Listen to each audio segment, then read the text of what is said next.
Hindi po ako mapakali, kaya nag-live po ako. Ang topic natin ngayon, ang tanong, totoo ba na yayaman tayo ngayong panahon ni BBM? Ang sagot ko naman mga kabayan, totoo. Bakit ko nasabi yon?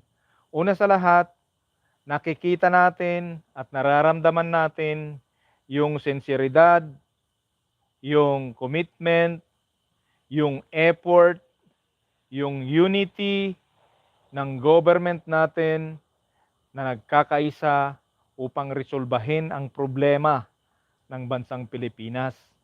Kung tutusin mga kabayan, matagal-tagal rin na hindi tayo nakakita ng ganitong pamamalakad ng government. Si Tatay Digong po nung nakaraan ay maganda nga po. Pero iba naman ngayon ang ikanaganda ng panahon po ng Pangulong BBM. Makikita po natin mga kabayan na ito, sinasabi ko ito, disclaimer lang po, ako naman po ay nakapag-aral din ng political science. Kaya ang mga sinasabi ko ay mayroon naman pong credible at obserbasyon ko po at sa aking buhay ay matagal-tagal na rin po akong nasama o di kaya na-expose sa mga ganitong buhay. Kasi makikita natin ngayon, okay, given na po yung kapitalismo. Sa ngayon, mga kabayan, sa ayaw at sa gusto natin, ang kapitalismo ngayon ay mahahaluan ng konting sosyalismo. Bakit masasabi natin yon?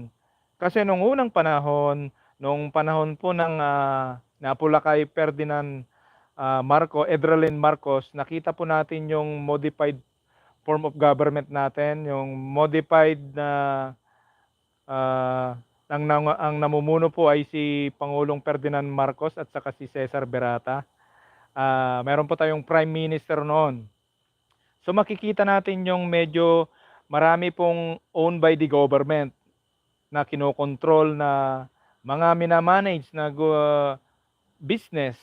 Kaya ngayon pagka ganun ang nangyari, kasi pag naibalik po yung halimbawa po yung pagbaba po ng mga bilihin ng ating gobyerno ng mga tao, ay siyempre gagaan po ang buhay natin. Shout out po nga pala sa aking nakikinig sa aking live, si Libot Tutorial. Shout out po. Tuloy po tayo. Ah, Talaga pong mararamdaman po natin at 100% po yan na mararamdaman po natin pagka unti-unting naibalik, lalo na po yung sa kuwan po natin ng nuclear ng ating nuclear power po natin sa kuryente. Malaking bagay po 'yon mga kabayan. Pagka nag-umpisa po 'yon, bababa po ang kuryente. Malaking tulong po kasi kapag kayon po ang sistema na pinairal sa panahon po ng ating Pangulong BBM. At nakikita naman natin na nag-umpisa na po sila na ginagawa ulit ang mga yon. Makikita natin may competition pa din naman po. Kasi kapag solido kasi, pagka solido lang na kapitalismo, hindi naman natin maiiwasan na may mga tao talaga na hindi nakokontento. Na ang gusto lang ay akin, akin lang. Ganun lang kasi. Ang kasing ilustrasyon ko po sa kapitalismo kasi ay kumuha ka ng pagkain, kainin mo 10, ibigay mo isa. Parang ganun po kasi yung, hindi naman po applicable sa lahat ito. May mga taong ganun, may mga negosyanteng ganun. Pero yung sa sosyalismo, kasi kumuha ka ng isang tinapay, isubo mo sa akin, subuan kita, ganon yung sa sosyalismo. Kaya ngayon, sa ating buhay, alam naman natin, yung mga pinagnaanan natin na hirap sa ating buhay, ang tagal na natin na naghahangad na gumanda ang ating buhay. Ngayon na nandito na yung ekonomiya natin, kasi yung economics, banggitin ko lang po, sa yung ekonomiya po kasi, marami pong klase ng ekonomiya, mahigit 6 o 7 ang alam natin ibigay, pero ibibigay ko lang po yung popular, yung komunismo, yung sosyalismo at kapitalismo. Yan po ang malimit na sinusundan ng mga gobyerno. Ngayon, sa ating bansang Pilipinas, kapitalismo pa rin naman po. Pero yung sabi ko nga sa ngayon na panahon ng Pangulong BBM, dahil kapag ibase noong panahon po ng Apulakay, ay nakita po natin na may mga government owned po. Kasi nung umupo lang po kasi yung mga ibang namuno sa atin, pinagbebenta po dahil sinolid po na kapitalismo po ang nangyari.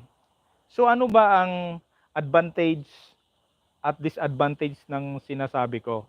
Meron po kasi ang disadvantage po kasi ng solong kapitalismo, kung yan po ang isusulong talaga, ay kung wala pong disiplina o di kaya kapag hindi po beholden yung mga nakaupo po, kung wala pong pagmamalasakit sa taong bayan, siyempre pababayaan lang nila yung mga malalakas na mga kumita, sabihin na natin ng mga nagnenegosyo, at ina-assume nila na ang mga ito ay magbibigay ng tamang buwis, kasi doon naman talaga papasok. Wag naman nating sabihin na mga under the table, pero nangyayari talaga yung mga ganon sa kapitalismo. Pero sa kapitalismo naman, kapag kayong tunay na entrepreneur ang pag-iisip, bibigyan ko rin po ng advantage. Marami rin po namang mga Pilipino, marami rin po naman mga mayaman, kapitalismo, na ibinibigay yung kailangan ng tao, kasi sa kapitalismo, sa pagninegosyo, maliit ka man, middle class, mababa, mga kabayan, bago ka bago ka sumikat o bago bilhin ang iyong recipe o kung ano man ang iyong negosyo mo, serbisyo mo, inuuna mo, iniisip mo, pinagpupuyatan mo yung gusto ng mga tao. So di ho ba, yan po ang katotohanan. Pinagpupuyatan po natin yung gusto ng mga tao upang maibigay natin. Pero nandun nga, malaki po kasi ang risky kapag kapitalismong solido. Kapag kapitalismong solido, kapag sa Ilocano nga, sa tawag namin, nuham mo nga timbangan nga kitaan, ajay negosyom. Yun ang sinasabi na ang kapitalismo ay hindi po maganda. Kawawa po ang mga mahihirap. Kaya kapag may kahalong sosyalismo sa ayaw at sa gusto natin, lalo na kapag kagaya po ng ating Apulakay Junior, ngayon ang mamumuno at magpapatakbo na kasama ng ating mga naggagalingan o nagkakaroon ng mga commitment, may sinseridad. Sa ngayon, makikita po natin ang pag-angat muli ng ating bansang Pilipinas. Kasi yung maramdaman mo, alam nyo kasi, ipinanganak po ako noong 1970. At ang mga sinasabi ko po kasi naranasan ko. May nagsasabi na malaki nga ang naipasok ng mga income nung umupo si ganito. Oo, kahit mas malaki pa ang ipasok nila na income sa ating bansa, kung hindi naman ipinambayad sa inutang, napunta naman sa iba, wala rin pong silbi. Kung konti lang naman po yung diferensya, mas maganda pa rin po yung ating naranasan o ating naranasan. Nung tayo mga bata pa, mayroong human settlement, mayroong mababang presyo ng kuryente, mayroong mga magagandang lahat po ng maski bundok na simento, farm to market road. Meron po tayong mga pagkain, Nutriban, ako trigo, player po ako noon eh. Lagi po akong tumatakbo kasi taga-sitio namin po yung distance relatives namin ng kapitan. Lagi pong may pagatas, may patrigo, may tinapay sa school. Ayan po, talagang naranasan ko po yan. Tapos, dahil may korpyo, wala po, konti po yung palakad-lakad. Pagka tamang tulugan na talaga nung araw. Medyo napapalayo na po tayo, pero aasenso tayo kung maibabalik ang mga yon. Confident po ako. Kasi ang mga Pilipino, madali namang pong umintindihan. Madali namang pong maturuan ang mga Pilipino. Ang inahantay lang naman ng Pilipino yung tunay na pagmamalasakit. Lahat naman, sabihin natin lahat naman na umupo, nagmalasakit, pero ang hinahanap natin yung pagmamalasakit talaga. Yon yung hindi kayang buwagin kahit gaano pa kahirap, gaano pa kalaki ang mga problema, ay nanatiling nandyan. Kaya yan po ang masasabi ko. At sa sosyalismo, hindi naman po nating masasabi na solid na sosyalismo ang mangyayari sa atin kasi open pa rin po naman eh. Open pa rin po naman ang Pilipinas. Semi yung kwan po natin. Kagaya ng sinasabi ko, direct ko na po, dati semi-parliamentary ang government po natin nung panahon ng Pangulong Marcos. Kasi nandiyan po yung si Prime Minister po natin na si Cesar Berata. Kasi natatandaan ko, doon po sa mismong malawak kasing lupain ng uncle ko eh. Doon po sila nagtatanim sa Mahang Nayon, yung kanilang organisasyon, at saka Masagana 99. Yan ang kanilang mga produkto. Tama po yun kasi. Kasi maski babalikan mo yung sinasabi ni Karl Marx na ay makikita natin na yung socialism ay talagang maganda rin naman. Maganda yung socialism. Pero dito, makikita mo yung diferensya ng Borgowis at proletariat na sinasabi. Yung Borgowis po, lahat po ng nagmamay-ari ng pabrika, nagmamay-ari ng mga malalaking lupa, ng mga malalaking negosyo. Yan po ang Borgowista.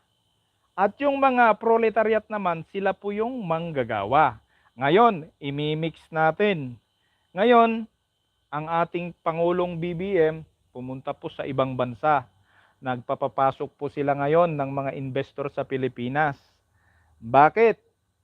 Yun po ay para magkaroon po tayo ng pagkakataon na ang mga mahihirap na tao makapagtrabaho. Kung hindi man makapagtrabaho lahat, syempre yung kikitain ng mga investor na pumasok dito, syempre magbe-benefits din naman yung taong bayan. Di ho ba? Tama po yun. Talagang magbe-benefits po yung taong bayan. Kaya, sorry po na antala po tayo ng konti. Hello po, opo, shout out po, Libot Tutorials, naantala po tayo ng konti.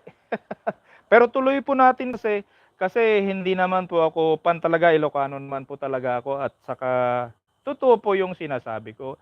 Lahat naman po ng naging presidente kahit sino po, lahat naman po sila ay nagkaroon po ng magandang ginawa sa ating bansang Pilipinas. Kaya lang, kanya-kanyang perspective po kasi. Mayroon talagang hinahanap yung mga Pilipino na kung maaari, lalong-lalo na ngayon, mahirap po kayang matulog na kumakalam ang sikmura, matulog kang hindi kumain.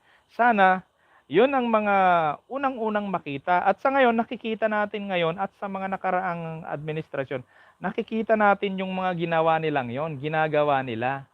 Kaya, ayaw ko po, salamat po. Kaya po, ay patuloy po na suportahan po natin ang ating administrasyon. Hindi ko po sinasabi na ako po ay, pero totoo talaga na tama po ang ating dinadaanan, tama po ang ating prediksyon. Hindi ko na po kasi babanggitin ang komunismo. Hindi ko po sinasabi na ang komunismo ay masama kasi asensado naman po ang, tignan niyo po yung China, yung Vietnam, pero hindi po applicable kasi sa ating mga Pilipino. Kasi iba po yung sitwasyon nating mga Pilipino. Hindi rin po naman applicable talaga kapag ang gagamitin po lang natin ay sa ating bansang Pilipinas. Pag masyado tayong utopian dreamer yung perfect kasi yan eh. Pag sinabi nating utopia, mahirap po namang talagang marating ang pa-utopian na sinasabi. Pero kapag gumamit tayo ng democratic na sinasabi, democratic socialism, pero medyo mahihirapan. Pero ang pinakamalapit po Sa aking paningin lang po at sa aking mga nababasa, kasi mahilig din naman po akong magbasa at nakapag-aral din naman po tayo ng political science, na kapag-aral din po tayo ng political science, kaya yung basic po ng mga yan naunawaan din po natin. Yung mga Karl Marx theory po, naiintindihan po rin natin. At ang mangyayari, mayroon tayong kapitalismo, hindi mawawala yan, mayroon pa rin tayong semi-socialism. Yan po talaga, at yan po na titignan ninyo, nag-uumpisa na po. Kasi nga, kagaya ng sabi ko, magbibigay tayo ng example. Halimbawa, yung negosyong paggagawa ng bakal, yung negosyong mga malakihan pagpagawa ng plywood, paggawa ng mga malalaking yero. Kapag pumunta halimbawa sa Pilipinas, magtatax naman po ang mga yan. Bukod sa pagtatax, ay mag-hire naman po ng mga manggagawa. At sino naman po ang ma-hire na manggagawa? Siyempre, mga Pilipino. Kapag ka nagtrabaho ang mga Pilipino, edi siyempre, aangat ang kanilang buhay. Plus, ngayon, maganda naman po ang programa ng ating gobyerno, at siguro nakikita na rin ng mga tao yung dito sa YouTube, yung mga financial literacy, pwede nang ma-integrate yan. Alam na nilang mag-ipon kung sakaling magkaroon pa sila ng sweldo ngayon. Kasi dumaan na tayo sa pandemya eh. Ang tsuri kasi po, habang tumatagal, nararanasan ng isang pamilya, kasi sa loob ng isang pamilya, may isang kultura, may isang komunikasyon, may isang prinsipyo, na yan ay hinuhubog ng ating faith and ideology. Pag sinabi nating faith, ito po yung faith natin sa Panginoon at kung paano natin pinapatakbo ang ating buhay naayon sa ating kultura, naayon sa ating paniniwala sa Diyos, at nababase sa ekonomiyang umiikot sa ating sosyudad at gobyerno. Di ho ba, nakikita po natin yung sitwasyon na ganun po ang mangyayari sa pag sinabi nating Karl Marx, sa mga tsuri. Ayan, mahihirap na kababayan natin yan magkakaroon ng tsansa. Kasi dito, sa socialism na nakombine ng kapitalismo, kahit maliit ka, mayroon kang karapatan. Kasi kapag ka-socialismo kasi, solid po ng government. Government owned po, ay hindi naman po ganon. Be realistic lang po tayo. Minsan kasi na-overthink tayo eh, kaya minsan na-over din yung naibibigay nating mga reactions at saka yung mga criticism, nasosobrahan natin. Pero pagkatignan mo talaga, yung rational thinking mo talaga, kung gusto mo, combinean mo din ng irrational, yung emotional, talagang makikita mo na yun talaga ang nagpopol na kailangan. Kaya ngayon, yun ang nakikita ko. At maganda, lalo na pag naibalik yung mga human settlement, kasi sa ayaw at sa gusto natin, may mga kapwa pa rin naman tayong mga Pilipino na hindi pa rin makapagpagawa ng kanilang sariling bahay. Ayan, yan po ang kagandahan at sinasabi ko na maganda po ang tinatakbo ng ating gobyerno. Kaya totoo po yan na sinasabi ko. Pasensya na po. Ang minsan napuputol-putol. Pero yun po talaga ang ating aasahan. Lalong-lalo na po sa atin mga OFW. So hindi ko po dadamihan yon, hindi ko po patatakbuhin ng marami kasi hindi naman po applicable. At alam naman po natin ang ating government. Kung titignan natin yung ating government na i-connect natin sa pinag-uusapan natin, ang government naman po natin ay democratic representative. Ang ibig sabihin na maganda kasi tayong mga Pilipino, dahil sa ating right of suffrage, tayo ang pumipili ng namumuno sa atin. Yan, i-connect natin dyan. Eh ngayon, maganda po yung mga napili nating mga namumuno sa atin. Kaya, mga kabayan, sa ating administrasyon ngayon, yayaman tayo. Basta, magtiwala lang tayo sa ating sarili. Sumabay lang tayo sa sinseridad ng ating gobyerno. Kung nais mong magnegosyo, magnegosyo po tayo. Basta yung mga kinakailangan mong gawin upang magtagumpay ka, gawin mo. Magnegosyo ka na meron kang mission at vision, matuto kang mag-ipon, magtabi ng mga emergency fund mo, alamin mo yung mga cash flow, nandito rin sa YouTube, mapapag-aralan. Kaya't yan lamang po ang masasabi ko sa gabing ito at maraming salamat sa inyong pakikinig at sana dalangin ko sa may kapal na lahat po tayo ay magtagumpay. Kaya't hanggang dito na lamang po, ako po muli si Mr. Bernard Tubera Gabaon ang nagsasabi sa inyong go negosyo, practical tips ang kailangan mo upang tayo ay umasenso. Ako po si Mr. Bernard Tubera Gabaon ang nagsasabi sa inyong God bless you po. Bye-bye po.